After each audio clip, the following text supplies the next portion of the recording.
तैयार बानी राजा। पहिन के गेरुआ रंग के साड़ी कबे से तैयार बानी राजा। तो ढाड़े में जल मिली फल, ढारे में जल मिली फल मानी बात ये राजा।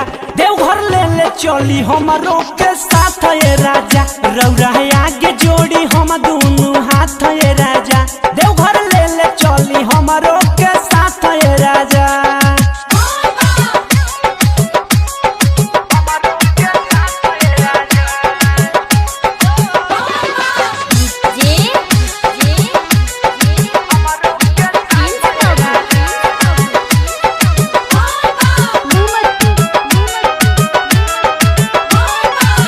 भोला जी के दर्शन ला छछने ला मन जी।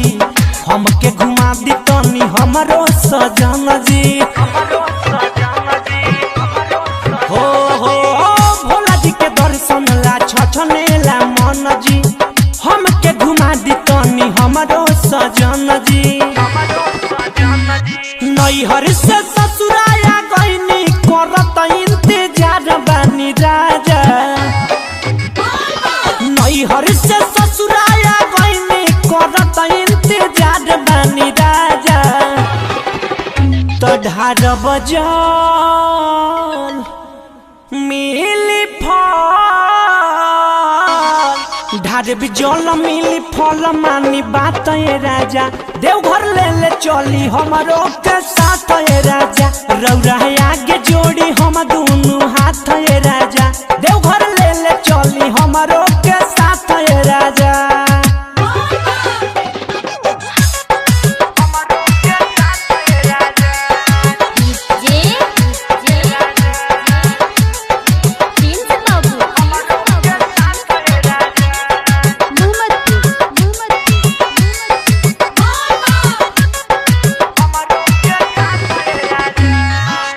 मनवा रंगाइल बा भगती के रंग में। श्रद्धा बा दुनु बेकत चलिए के संग में। लेना चली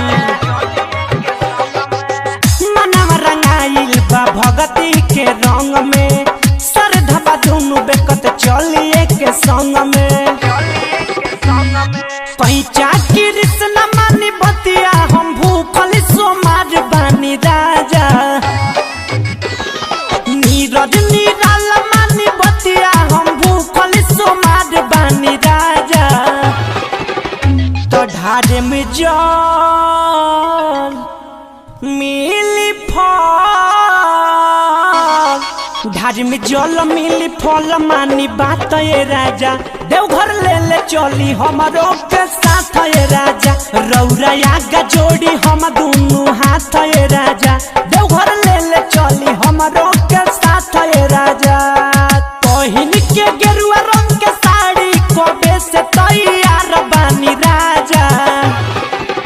तो ढाड़े में जल मिली फल, ढारे में जल मिली फल मानी बात ये राजा। देवघर ले ले चली हमारो के साथ ये राजा। रौरा आगे जोड़ी हम दोनों हाथ ये राजा। देवघर